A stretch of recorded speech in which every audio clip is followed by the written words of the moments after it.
तो दोस्तों, स्टोरी की शुरुआत में हम एक सुंदर सी भाभी को देखते हैं जो कि घर में कुछ काम कर रही थी कि तभी उसकी डोरबेल नॉक होती है। भाभी गेट ओपन करने जाती है तो बाहर उसका पति एक केक के साथ में खड़ा हुआ था, लेकिन भाभी उसे ज्यादा भाव नहीं देती और उससे बोलती है, तुम्हारे पास चाबी तो थी ना, तो तुम डोर ओपन करके आ जाते, क्यों मुझे परेशान कर रखा है। इतना बोलकर भाभी वापस आ जाती है। दरअसल यहाँ पर भाभी की मैरिज एनिवर्सरी थी। शायद उसके पति ने उसे कुछ गिफ्ट न दिया हो, जिस वजह से उसने मुंह फुला रखा था। लेकिन उसका पति उसके लिए एक केक तो लेकर आया था ना। यहाँ पर भाभी काम कर रही थी कि उसके पति विमल का मूड बनने लगता है। वो कहाँ मानने वाला था भाई, केक जो लेके आया था। भाभी उसे रोकने की बहुत कोशिश करती है, लेकिन वहां पर भाभी नाकाम हो जाती है। फिर क्या था, विमल भी बिना देरी के ही भाभी के साथ रोमांटिक होने लगता है। भाभी बोलती है, 3 घंटे से खाना बना रही हूँ, एक फोटो तो ले लेने दो। तब विमल बोलता है, हाँ क्यों नहीं, लेकिन थोड़ी मदद हम भी कर देंगे आपकी इसमें। यहाँ पर विमल का मूड बन चुका था, लेकिन भाभी बोलती है, विमल ये खाना खाने की जगह है, मूड बनाने की नहीं। तब वो बोलता है, अब मूड बनाने की जरूरत नहीं है, क्योंकि मूड तो मेरा पहले ही बन चुका है। यहाँ पर विमल भी बिना देरी किए ही भाभी के साथ रोमांटिक कार्यक्रम करने लगता है और रोमांस करने लगता है। यहाँ पर हमें दोनों का 10 से 12 मिनट का एक पलंग तोड़ कार्यक्रम दिखाया जाता है, जहाँ पर विमल भाभी की गुफा की अच्छे से खुदाई करके पानी निकाल देता है। इस दौरान भाभी भी अब विमल की बंदूक से अच्छे से फायर करती है। यहाँ पर दोनों का पलंग तोड़ कार्यक्रम चरम सुख तक पहुँचता कि उनका मूड ऑफ होने वाला था। दरअसल वो जिस टेबल पर रोमांटिक कार्यक्रम कर रहे थे, भाभी ने उस टेबल पर आज खाना भी बनाकर रखा हुआ था। इसलिए जब वो कार्यक्रम कर रहे थे तो वो खाना खाने के ऊपर गिर जाते हैं, जिससे भाभी के हाथ और कपड़े गंदे हो जाते हैं। भाभी नाराज हो जाती है। वो बोलती है, लो भर गया पेट तुम्हारा, हमेशा मूड खराब कर देते हो, अब यहाँ खड़े होकर क्या कर रहे हो, चलो अब जाओ यहाँ से। इतना सुनकर तो भैया वहां से चले जाते हैं।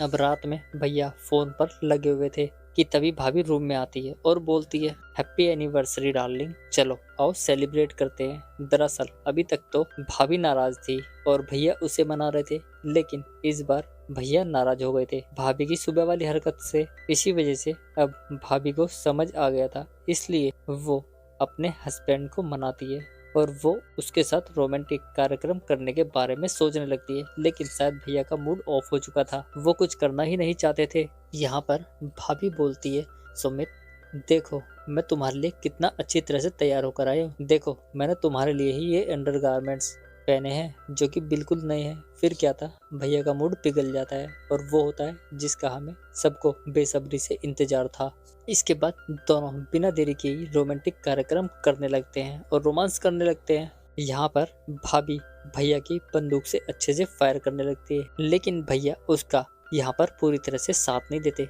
तो भाभी का मूड ऑफ हो जाता है। दरअसल भैया अपने फोन में क्रिकेट मैच देख रहे थे। तब भाभी देखती है, अच्छा तो अब समझ आया कि तुम्हारा सुबह उठा पटक करने का मूड क्यों बन गया था, ताकि तुम रात में अपना क्रिकेट मैच देख सको। तब भैया अपनी पत्नी को समझाते हैं, बोलते हैं, नहीं अंतरा ऐसी कोई बात नहीं है।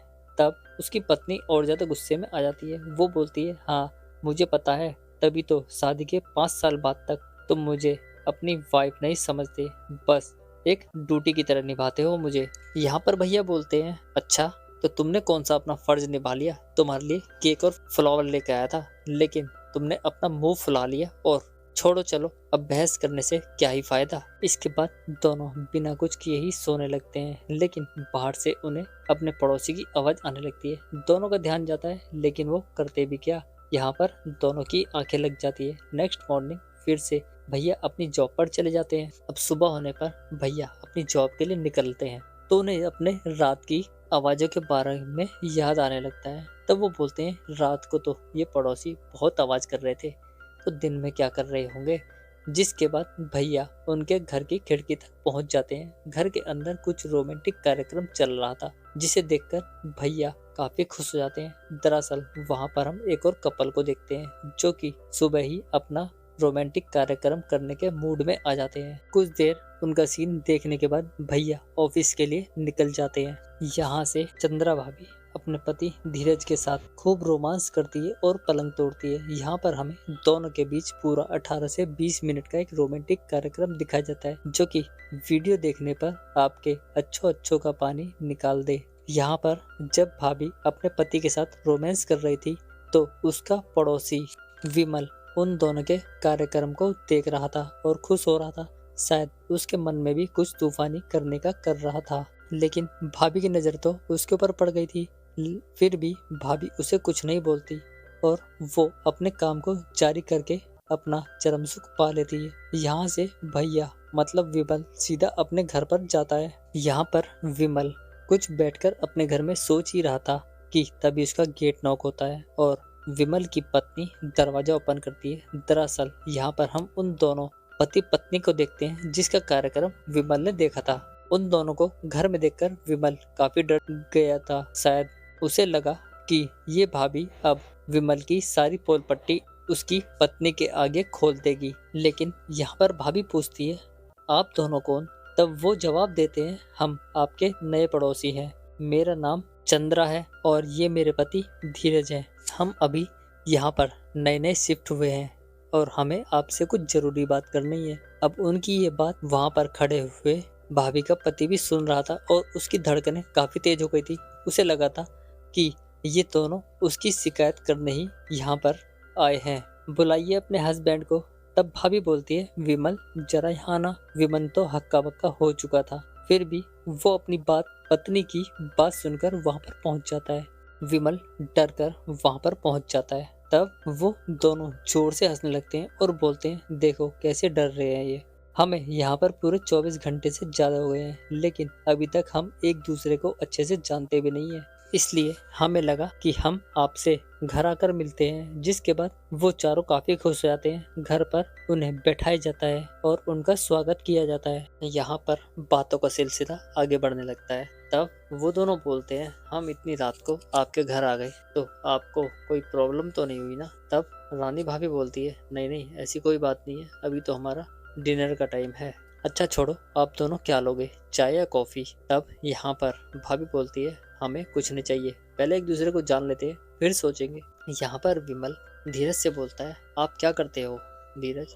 तो वो बोलता है, मैं एक प्रोफेशनल फोटोग्राफर हूँ, तो मुझे काम के सिलसिले में यहाँ से बाहर जाना पड़ता है। लेकिन चंद्रा IT कंपनी में है तो उसे रोज जॉब जाना होता है।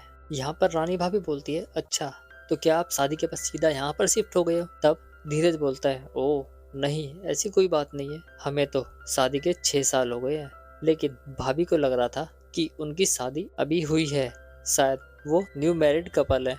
इन दोनों की बात सुनकर रानी बोलती है, मैं अपने पति से काफी बार बोल चुकी हूँ कि कविता लिखना छोड़ो और जिम ज्वाइन करो। तब यहाँ पर चंद्रा भाभी काफी खुश होती है और बोलती है, ओह क्या बात है, आप कविता लिखती हैं? तब वो बोलता है, हाँ कविता तो मेरा शौक है लिखना, लेकिन मैं प्रोफेशनल एक सिविल इंजीनियर हूँ। ये सुनकर तो चंद्रा काफी खुश हो जाती है, लगता है वो कुछ इंजीनियरिंग करवाने के बारे में सोच रही थी। चंद्रा भाभी विमल से बोलती है, ओहो आप तो सिविल इंजीनियर हो, आपको तो दूर की चीज और पास की चीजें भी आसानी से दिखाई दे जाती होंगी, यहाँ तक कि आप तो छोटी से छोटी और बड़ी से बड़ी चीज आसानी से देख लेते होंगे। मतलब यहाँ पर वो समझ चुका था कि ये उसी के बारे में बोल रही है जो उसने कार्यक्रम देखा था। जिसके बाद भाभी उसे प्यार भरी निगाहों से देखने लगता है, लेकिन वो भाभी से नजरें चुराने लगता है। शायद वहाँ पर उसकी पत्नी बैठी थी और वहाँ पर वो ना तो कुछ कर सकता था ना इधर उधर देख सकता था, इसलिए